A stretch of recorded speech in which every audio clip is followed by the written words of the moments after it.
फक्त 2 बटाटे, हो बरोबर ऐकले, फक्त 2 बटाट्यापासून उपवासाचे 30 पापड तयार होणार आहे.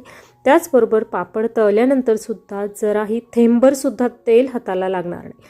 इतके 0 ऑइलचे हे पापड तयार होणार आहे आणि क्रिस्प इतका अमेझिंग असणार आहे की तुम्हाला जर कडक खायचा त्रास होत असेल तरी देखील तुमच्यासाठी हे पापड चालणार आहे. आणि यापासून एक नवीन उपवासाची रेसिपी तयार होते, ती कोणती असणार आहे हे मी तुम्हाला या व्हिडिओच्या शेवटी सांगणार आहे. त्यामुळे रेसिपी शेवटपर्यंत पहा आणि चॅनलला सबस्क्राईब करून ठेवा म्हणजे दररोजच्या रेसिपींची नोटिफिकेशन. हाय हॅलो नमस्कार, मी कविता, तुमच्या आवडत्या कविताच किचनमध्ये सर्वांचं खूप खूप मनापासून स्वागत करते. आज आपण अमेझिंग चवीचे क्रिस्पी कुरकुरीत उपवासाचे पापड तयार करत आहोत. त्यासाठी या ठिकाणी 2 बटाटे घेतलेले आहे. बटाटे थोडेसे मोठ्या आकाराचे आहे. त्यानंतर कुकरमध्ये पाणी टाकायचं, झाकण लावून मध्यम आचेवर 3 ते 4 शिट्ट्या करून छान मऊसूत असे बटाटे शिजवून घ्यायचे. लक्षात घ्या, बटाटा मऊसूतच शिजलेला असायला हवा.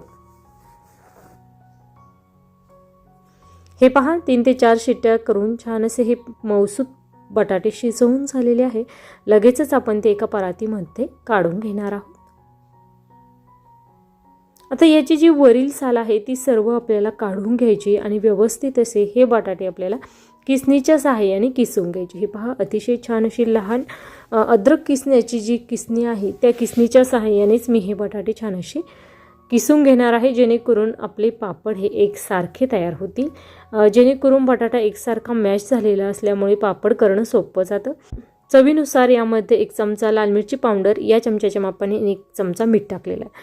मीठ खूप जास्त टाकू नका, कारण उन्हाळी वाळवण्याचे जे पदार्थ असतात ते वाळल्यानंतर खारट होतात. त्यामुळे मीठ टाकताना बेताचंच टाका.